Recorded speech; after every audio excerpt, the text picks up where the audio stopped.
નમસ્કાર, હું લલિતા સોસા આપ જોઈ રહ્યા છો એલકે સ્ટાર ન્યૂઝ ચેનલના સમાચારો વિસ્તારથી જોઈએ. વેસુ ખાતે 28 થી 3 સપ્ટેમ્બર સુધી DC Patel box cricket tournament season 2 નું આયોજન કરવામાં આવ્યું હતું, જેમાં કુલ 230 ટીમોએ મળીને એમાં 500 બહેનો અને 1800 ભાઈઓ એમ કુલ 2300 વિદ્યાર્થીઓએ ભાગ લીધો હતો, જેનું આજરોજ ફાઇનલ મેચો સાથે સમાપન થયું હતું. આ પ્રસંગે ભારતીય ક્રિકેટ ટીમના ભૂતપૂર્વ ક્રિકેટર મુનાફ પટેલ ખાસ ઉપસ્થિત રહ્યા હતા. ફાઇનલ મેચના અંતે બોયઝ કેટેગરીમાં ધ લિજેન્ડ અને ગર્લ્સ કેટેગરીમાં થંડર ક્વીન ટીમ વિજેતા બની હતી. બંને વિજેતા ટીમોને ક્રિકેટર મુનાફ પટેલ અને કુલપતિ શ્રી ડોક્ટર કે.એન. ચાવડા સાહેબના હસ્તે ટ્રોફીઓ એનાયત કરવામાં આવી હતી. જ્યારે બોયઝ કેટેગરીમાં ઇન્વેન્સિબલ ટાઇટન્સ રનર્સ અપ અને dream 11 team first runners up રહી હતી. Best batsman, man of the match અને મેન ઓફ ધ સિરીઝનો ખિતાબ વિવેક જૈનને મળ્યો હતો અને બેસ્ટ બોલર તરીકે ટુર્નામેન્ટમાં 11 વિકેટ લેનાર અભિષેક અને બેસ્ટ ફિલ્ડર તરીકે સક્ષમ બજાજના નામની જાહેરાત કરાઈ હતી. તેવી જ રીતે ગર્લ્સ કેટેગરીમાં સિસ્ટમ સ્કોર રનર્સ અપ અને સ્ટારલાઇટ્સ ટીમ ફર્સ્ટ રનર્સ અપ રહી હતી. જ્યારે બેસ્ટ બેટ્સમેન અને મેન ઓફ ધ સિરીઝનો ખિતાબ જાહ્નવીએ મેળવ્યો, જે શારદા એતન સ્કૂલની વિદ્યાર્થીની. તો ફાઇનલ મેચમાં શ્રેષ્ઠ પ્રદર્શન બદલ મેન ઓફ ધ મેચનો ખિતાબ કરીના પટેલે મેળવ્યો હતો અને બેસ્ટ બોલર તરીકે મહેક, તો બેસ્ટ ફિલ્ડર તરીકે રાણી તિવારીના નામની જાહેરાત થઈ હતી. આજે હું સુરત આવ્યો છું. ડીસી પટેલ ચેમ્પિયન્સ ટ્રોફીનું આજે ફાઇનલ છે અને એમાં 2300 થી વધારે પ્લેયર્સે ભાગ લીધો અને એમાં ગર્લ્સ અને બોયઝ બધા જ છે. અને 28 તારીખથી ચાલુ થયા અને 3 તારીખે એનું સમાપન છે. અને મારી સાથે છે કમલેશભાઈ, એમની જ આ પોતાની ટુર્નામેન્ટ છે અને એના માટે જ અહીંયા છે.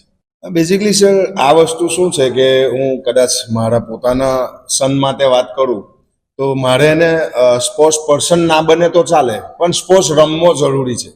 કેમ કે મને ખબર છે કે એ લોકો એજ્યુકેશનમાં કેટલો ટાઈમ સ્પેન્ડ કરે છે, મોબાઈલમાં કેટલો ટાઈમ સ્પેન્ડ કરે છે. તો આ રોજના જેટલા અવર્સ, માનો કે 2 અવર્સ કે 3 અવર્સ, એટલા કલાક રમવો જ જોઈએ. તો એના માટે આ ગેટ ટુગેધર જેવું છે, એમાં એના ફ્રેન્ડ્સ બને અને એકચ્યુઅલી શું છે કે જેટલી હેલ્થ સારી રહી શકે એ સ્પોર્ટ્સમાં જ રહી શકે છે. તો એકચ્યુઅલી જીમનું કલ્ચર બી ઘણું સારું છે. કમલેશભાઈ જેવા લોકો બી છે કે જે 5-7 પોતાના ગ્રાઉન્ડ છે સિટીમાં અને આ વસ્તુને ઉપર લઈ જવા માંગે છે. તો મારું પર્સનલ થિંકિંગ એ જ છે કે ગ્રાઉન્ડ અને જીમ્સ, ક્લબ હાઉસીસ જેટલાય બને એમાં વસ્તુ વધારે પડતી થવી જોઈએ, જેથી છોકરાઓ મોબાઈલ, ટીવી એને છોડીને આઉટફિલ્ડમાં આવે. બસ મારું પોતાનું એક વસ્તુ મારા પોતાના પર્સનલ લાઈફ પર કહી શકું કે સ્પોર્ટ્સ પર્સન ક્યારેય આત્મહત્યા કરતો નથી. તમે જનરલી જોયું હશે કે સ્પોર્ટ્સ પર્સન સુસાઇડથી બહુ દૂર હોય છે. રેર બને છે, હું ના નથી પાડતો કે, પણ 0% ચાન્સ છે કે એવરી ડે હાર અને જીત વચ્ચે જે માણસ રહેતો હોય એને ચેલેન્જીસથી બહુ ફરક નથી પડતો, ઓછો ફરક પડે છે. હું એમાં પોતાની જાતને મૂકી શકું છું. મારું નામ મહેક અધ્યારુ છે. હું આ કોલેજની સ્ટુડન્ટ છું. હમણાં એઝ અ વોલેન્ટિયર વર્ક કરું છું. ફર્સ્ટ સિઝનમાં બી હું હતી, આ મારી સેકન્ડ સિઝન છે. અને આ સિઝનમાં જે રીતે ઇન્ક્રીઝ થયો છે, જે છોકરાઓમાં પ્રોત્સાહ વધ્યો છે, 180 ટીમો તો 200 છોકરાઓ, ઘણી મોટી સંખ્યા છે. તો બહુ સારો એક્સપિરિયન્સ છે એઝ અ વોલેન્ટિયર કામ કરવાનો. અહીંયા ઘણું શીખવા મળ્યું છે. બહુ સરસ. હું દરરોજ અલગ અલગ ટીમોને, સ્ટેટ લેવલના બી ઘણા બધા પ્લેયર્સો અહીંયા રમે છે, એને જોઉં છું તો ઘણું પ્રોત્સાહન મળે છે. મહિલાઓમાં યુઝ્યુઅલી આટલું કોઈ રમતું નથી, પણ જે રીતે સંખ્યાઓ મહિલાઓની આ વખતે વધી છે અને જે ઉત્સાહ હતો મહિલાઓમાં, અને સ્ટેટ લેવલના બી ઘણા બધા પ્લેયર્સો સાથે હું ખુદ પણ રમી છું, તો ઇન્ક્રેડિબલ એક્સપિરિયન્સ છે. મારું નામ હર્ષ છે. ડીસી પટેલ દ્વારા જે આપણે બોક્સ ક્રિકેટ ઓર્ગેનાઇઝ થયું હતું, એમાં અમે બધા વોલેન્ટિયર આખી ઓર્ગેનાઇઝ મેનેજ કરીએ છીએ. ફેકલ્ટી સાથે મળીને આખી ઓર્ગેનાઇઝ અમે મેનેજ કરીએ છીએ. જે આખું આ બોક્સ ક્રિકેટ છે એમાં મતલબ 230 ટીમ, મતલબ 2300 સ્ટુડન્ટ, જેમાં 180 ટીમ છે બોયઝની અને 50 જેવી ટીમ છે ગર્લ્સની. તો આખી આ જે મેચ છે, બધા બોક્સમાં કઈ રીતે મેચ ચાલે છે, એ બધું જ કામ અમે ફેકલ્ટી સાથે મળીને આખું ઓર્ગેનાઇઝ કરીએ છીએ. કયા બોક્સમાં કઈ મેચ રમાશે, ક્યારે કઈ મેચ રમાશે, બધું બરાબર ચાલે છે કે નહીં, એ બધું જ કામ મતલબ ફેકલ્ટી સાથે મળીને કરીએ છીએ. બીજી વસ્તુ એ છે કે આટલી મોટી જે ઇવેન્ટ છે જેમાં એક પણ અત્યાર સુધી કેઓસ થયો નથી, કંઈ પણ ડિસ્ટર્બન્સ નહીં, એકદમ શાંતિપૂર્વક આખી ઇવેન્ટ અમે પૂરી કરી છે. અને આ એઝ અ બીબીએ સ્ટુડન્ટ અમે આ જે ઇવેન્ટ મેનેજમેન્ટનો એક્સપિરિયન્સ છે જે એકદમ બહુ જ અલગ જ લેવલનો છે. મતલબ કોઈ જગ્યાએથી અમને આ વસ્તુ શીખવા નહીં મળે ને અહીંયાથી અમને ઇવેન્ટ મેનેજમેન્ટ શીખવા મળે છે. ગયા વર્ષે પણ હું આ ઇવેન્ટ સાથે જોડાયેલો હતો, ત્યારે પણ ખૂબ જ મજા આવી. પણ એના કરતાં મતલબ એ ને કે દરેક ઇવેન્ટમાં કંઈક અલગ અલગ કરવા મળે, એમ આ ઇવેન્ટમાં પાછળ કરતાં બહુ જ ચેન્જ થયા છે. અને આ વખતે એવી મજા પણ એવી આવે, સવારે મતલબ ઘરેથી ઉઠીએ ત્યારથી એવું લાગે કે ઇવેન્ટ મેનેજ કરવાની છે, આપણે અહીંયા કામ કરવાનું છે. અને કામ કરવાની પણ બહુ જ મજા આવે. સરનો પણ સપોર્ટ એટલો રહે, ફેકલ્ટીનો સપોર્ટ પણ એટલો રહે. અને બીજી વસ્તુ ખાસ એ કહેવાની છે કે મતલબ કોઈ પણ વોલેન્ટિયર હોય જેના પાસે કંઈ આઈડિયા હોય કે આ કરું કે આની પછી નેક્સ્ટ શું કરું, તે પણ બહુ ફેકલ્ટી સારી રીતે ઇનિશિયેટિવ લે છે. અને ફેકલ્ટીનો સપોર્ટ હોય તો જ અમે આ કરી શકીએ છીએ. અને ડીસી પટેલને પણ થેન્ક યુ કહેવા માગું છું કે એમને અમને ઓપોર્ચ્યુનિટી આપી. Bureau report LK star news Surat. સુરતના સોશિયલ મીડિયામાં એક વિડીયો વાયરલ થયો હતો, જેમાં 3 ઈસમો એક્ટિવા મોપેડ લઈ ભાટિયાના આંજણા બ્રિજ ઉપર ગફલત ભરી રીતે અને લોકોની જિંદગી જોખમાય તે રીતે સર્પાકાર એક્ટિવા મોપેડ ચલાવી જતા હોવાનો વિડીયો સોશિયલ મીડિયામાં વાયરલ થયો હતો.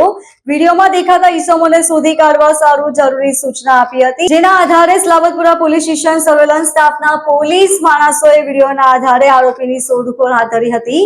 2 આરોપી તથા એક કાયદાના સંઘર્ષમાં આવેલ એક બાલ કિશોરને ગણતરીની કલાકોમાં ઝડપી પાડી તેના વિરુદ્ધ કાયદેસરની કાર્યવાહી હાથ ધરી છે.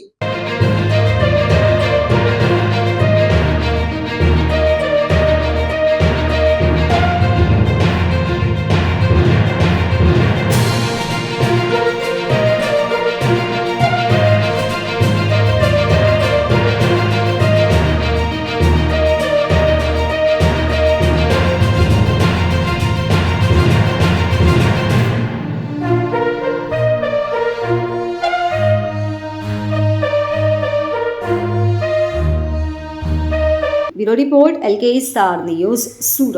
સુરતમાં ખાકી વર્દીની પાછળ છુપાયેલી માનવતાના અનેક વખત દર્શન થતા હોય છે, ત્યારે સુરતમાં ડીસીપી ઝોન 3 માં ચાલતા મુસાફિર હું યારો અભિયાનને વધુ એક સફળતા મળી છે. 25 વર્ષથી પોતાના ઘરેથી નીકળી જઈને સુરતના રસ્તાઓ પર રઝળતા વૃદ્ધનું પરિવાર સાથે મિલન કરાવવામાં આવ્યું છે. સુરતમાં ડીસીપી ઝોન 3 ની ટીમની સરાહનીય કામગીરી સામે આવી છે. મુસાફિર હું યારો અભિયાન અંતર્ગત અનેક રસ્તે રઝળતા લોકોનું તેઓના પરિવાર સાથે મિલન કરવામાં આવ્યું છે. ત્યારે મૈદરપુરા વિસ્તારમાં બ્રિજ નીચે રહી જીવન ગુજારતા 62 વર્ષીય વૃદ્ધનું પરિવાર સાથે મિલન કરાવાતા હર્ષાશ્રયો જોવા મળ્યા હતા. 25 વર્ષ અગાઉ સાંગલીથી સુરત આવેલ વૃદ્ધની સારવાર કરાવી તેઓનું કાઉન્સેલિંગ કરાવાયું હતું. પોલીસ અધિકારીએ કહ્યું કે રસ્તે રઝળતા લોકોને તેમના પરિવાર સાથે મુલાકાત કરવા માટેના પ્રયાસ કરતા હોઈએ છીએ, જેમાં અત્યાર સુધીમાં 10 લોકોને તેમના પરિવાર સાથે મુલાકાત કરવામાં આવી હતી. મોહમ્મદ અસલમની સારવાર કરાવી હતી, તે અઠવાડિયાથી લાવવામાં આવ્યા હતા.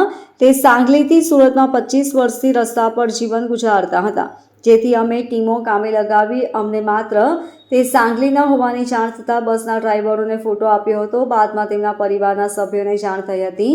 25 વર્ષ બાદ કર્ણાટક રહેતો દીકરો આવ્યો હતો. પરિવારનું મિલન થતાં ખુશી જોવા મળી હતી. આપ લોકો જાણો છો તેમ સુરત શહેરમાં ઝોન 3 ની ટીમ દ્વારા એક અભિયાન અમે સ્ટાર્ટ કર્યું હતું, જેનું નામ રાખેલું હતું મુસાફિર હું યારો. જેમાં જે અમારા વિસ્તાર જે ઝોન 3 વિસ્તારમાં રેલવે સ્ટેશન અને બસ સ્ટેશન આવેલું છે, તો અહીંયા રસ્તે રઝળતા ઘણા બધા માણસો ધ્યાનમાં આવતા હોય છે. તો પોલીસ પોતાની જે રૂટીન ડ્યુટી છે એની સાથે સાથે આવા જ્યારે કોઈ વ્યક્તિઓ અમને મળી આવે તો એમને અમે પોલીસ સ્ટેશનમાં લઈ આવીને એને જે મેડિકલ ટ્રીટમેન્ટની જરૂર હોય તો એ તેમને નવડાવી દોડાવી એમના કપડાને એમને જમવાની વ્યવસ્થા કરી આપતા હોય છે. અને એ કર્યા પછી અમે એમની ફેમિલી બેકગ્રાઉન્ડ ને બધી વિગતો મેળવતા હોય છે. એને પાછળનો અમારો આશ્રય એટલો જ હોય છે કે ભાઈ એમના ફેમિલીથી જો એ વિખૂટા પડી ગયા હોય તો એ લોકોનું અમે મિલન કરાવી શકીએ. તો આ જ અભિયાનમાં અત્યાર સુધી અમે 10 કરતા વધારે આવા અલગ અલગ વ્યક્તિઓ, જેની અંદર 2 મહિલાઓનો પણ સમાવેશ થાય છે, એમને એમના ફેમિલીને અમે પરત કરેલા છે. પરંતુ આજે એક કિસ્સો એવો બનેલો છે જેની અંદર મોહમ્મદ ઇલ્હમ મુલ્લા, જેમની ઉંમર 62 વર્ષ છે, અને એમને માહિતી મળેલી હતી કે બ્રિજની નીચે ઘણા વખતથી એમણે રસ્તે રખડે છે અને એમની તબિયત પણ ખરાબ છે, લાકડીના સહારે ચાલતા હતા. તો અમારી પોલીસની ટીમ એમને 1 વીક પહેલા પોલીસ સ્ટેશન લઈ આવી હતી અને એમને સારવાર કરાવી એમને નવડાવી ધોડાવીને સ્વચ્છ કપડાં પહેરાવ્યા અને એમનું કાઉન્સેલિંગ કરતા જાણવામાં આવેલું કે આજથી 25 વર્ષ પહેલા તેઓ સાંગલીથી સુરત આવેલા હતા અને 25 વર્ષથી અહીંયા સુરત ખાતે એ આવી રીતે રસ્તા ઉપર પોતાનું જીવન ગુજારતા હતા. ખાલી અમારી પાસે એ સાંગલીના છે એટલી જ માહિતી હતી, પરંતુ એના આધારે અમારી સુરતની ટીમ અમે કામે લગાડી હતી અને રેલવે બસ સ્ટેશનની અંદર જે સાંગલીની બસો લઈને આવતા ડ્રાઈવર્સ હતા એનો અમે કોન્ટેક્ટ કરેલો હતો અને એમને આમના ફોટોગ્રાફ્સ અને એમની વિગત આપી એમને અમે રિક્વેસ્ટ કરી હતી કે ભાઈ આપ તમે સાંગલી જાઓ ત્યારે આની થોડી શોધખોળ કરજો. અને નસીબ એટલું સારું હતું કે સાંગલીથી એમના એક સનની મોબાઈલ નંબર અમને મળી ગયો હતો, જેની સાથે કોમ્યુનિકેશન એસ્ટાબ્લિશ કરી એમના ફોટોગ્રાફ્સ ને બધું મોકલતા એ લોકોએ કન્ફર્મ કર્યું હતું કે હા એ અમારા ફાધર જ છે. અને એમનો ફેમિલીનો કોન્ટેક્ટ થતા આજે એમનો દીકરો જે કર્ણાટક રહે છે તો કર્ણાટકથી એમનો એક દીકરો આજે એમને લેવા માટે આવેલો છે અને આજે 25 વર્ષ પછી ફાધર અને પુત્રનું મિલન કરેલું છે અને બધા અત્યારે ખુશ થઈને એમના પોતાના પરિવારનું મિલન કરી પોતાના પરિવાર પાસે મોહમ્મદ ઇલ્હીમ જશે. એટલે પોલીસનો અમે ખૂબ જ અમે આજ આનંદિત છીએ કે ભાઈ આજે એક પરિવારને અમે મિલન કરાવી શક્યા. Thank you. કેટલા દિવસ લાગ્યા અને કેટલી ટીમો કામે લાગી? આપ જાણો છો અત્યારે ગણપતિનો પણ બંદોબસ્ત ચાલુ છે, પરંતુ આની સાથે સાથે આ કાર્ય પણ અમે કરતા રહીએ છીએ અને એક વીકની અંદર અમે એના પરિવારને શોધવામાં સફળતા મેળવી હતી અને એક વીકની અંદર એનું પુનર્મિલન અમે કરાવી શક્યા છીએ. Bureau report LK star news Surat. Surat શહેર પાંડેસરા પોલીસ દ્વારા આજે સમગ્ર વિસ્તારમાં મેગા સર્ચ ઓપરેશન હાથ ધરવામાં આવ્યું હતું, જેથી પોલીસે બોગસ તબીબોના રાફડાને ઝડપી પાડ્યો હતો. આ એવા તબીબો હતા જેઓ પાસેથી કોઈ પણ પ્રકારની ડિગ્રી ન હતી, જેઓ અગાઉ કોઈ ક્લિનિક કે હોસ્પિટલમાં કમ્પાઉન્ડર તરીકે કામ કરતા હતા અને બાદમાં પોતાનું ક્લિનિક ઊભું કરી ₹50 થી લઈ ₹200 લઈ ગરીબ દર્દીઓને દવા આપતા હતા. હાલ તો આ સમગ્ર મામલે પાંડેસરા પોલીસ દ્વારા 15 જેટલા બોગસ તબીબોને ઝડપી પાડવામાં આવ્યા છે. પોલીસે અલગ અલગ ઇન્જેક્શન, સિરપ મળી કુલ ₹59,000નો મુદ્દામાલ કબજે કરવામાં આવ્યો હતો. સુરત પોલીસ કમિશનર દ્વારા તમામ પોલીસ મથકના PIને સૂચના આપવામાં આવી હતી કે જ્યાં પણ બોગસ તબીબોનો રાફડો હોય ત્યાં લોકોના આરોગ્ય સાથે છેડા થતા હોય ત્યાં રેડ કરવામાં આવે અને આવા તબીબો સામે ગુનો નોંધી તેમને જેલ હવાલે કરવામાં આવે. ત્યારે પાંડેસરા પોલીસ દ્વારા આજે બપોરના સમયે સમગ્ર વિસ્તારમાં મેગા સર્ચ ઓપરેશન હાથ ધરવામાં આવ્યું હતું. પોલીસ દ્વારા અલગ અલગ ટીમો બનાવવામાં આવી હતી. આ ટીમો દ્વારા પાંડેસરા વિસ્તારમાં આવેલા ક્લિનિકો પર છાપો મારવામાં આવ્યો હતો. પોલીસે ડિગ્રી વગરના 15 જેટલા બોગસ તબીબોને ઝડપી પાડ્યા હતા. આ એવા તબીબો હતા જેમની પાસે કોઈ પણ પ્રકારની ડિગ્રી ન હતી, જેઓ અગાઉ કોઈ હોસ્પિટલ કે ક્લિનિકમાં કમ્પાઉન્ડર તરીકે કામ કરતા હતા. કેટલાક તો માત્ર ધોરણ 10 થી 12 સુધી જ અભ્યાસ કર્યો છે, પરંતુ સેવા તબીબ તરીકે આપતા હતા અને દર્દીઓ પાસેથી ₹50 થી લઈ ₹200 સુધીનો ચાર્જ વસૂલતા હતા. પોલીસે અલગ અલગ ઇન્જેક્શન, સિરપ મળી કુલ ₹59,000નો મુદ્દામાલ કબજે કરવામાં આવ્યો હતો. ઉલ્લેખનીય છે કે અગાઉ SOG પોલીસ દ્વારા આ જ રીતે મેગા સર્ચ ઓપરેશન હાથ ધરવામાં આવ્યું હતું, જેમાં લિંબાયત અને પાંડેસરા વિસ્તારમાંથી ડઝનો બોગસ તબીબોને ઝડપી પાડવામાં આવ્યા હતા.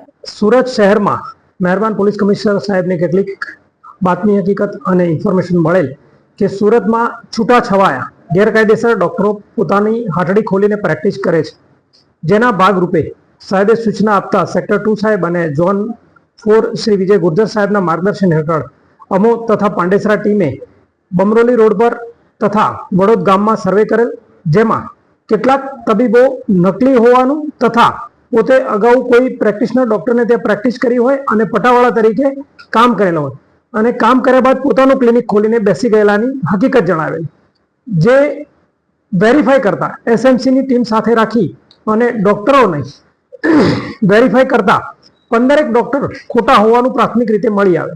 જે ખોટા ડોક્ટરો હતા તેમના સર્ટિફિકેટ અને દવાખાનાની ઝડપી કરતા કેટલાક ઇન્જેક્શન અને દવાઓ પણ અમને મળી આવેલ, જેમાં 61,000નો મુદ્દામાલ કબજે કરવામાં આવેલ છે તથા 15 જેટલા ડોક્ટરોને ધરપકડ કરવામાં આવી છે. અને આ ડોક્ટરો પોતે પ્રાથમિક ધ્યાન મેડિકલ ધરાવતા હોવાને આધારે લોકોને સેવા આપતા હતા, જે ખરેખર કાયદાકીય રીતે ખોટું છે અને લોકોના હેલ્થ સાથે ચેડા કરી રહેલા હતા. જેના ભાગરૂપે પાંડેસરા પોલીસ ટીમ તથા મ્યુનિસિપાલિટીની સંયુક્ત ટીમે ગઈકાલે 15 ડોક્ટરોને એરેસ્ટ કરી કાયદેસરની કાર્યવાહી કરેલ છે અને ફરીથી તે લોકો આ પ્રકારનો વ્યવસાય સાથે ન જોડાય તેની ખાતરી પણ લેવામાં આવેલ છે. Bureau report LK star news Surat. તો આ હતા અત્યાર સુધીના સમાચારો. વધુ સમાચારો માટે જોતા રહેશો LK સ્ટાર ન્યૂઝના સમાચારો. નમસ્કાર.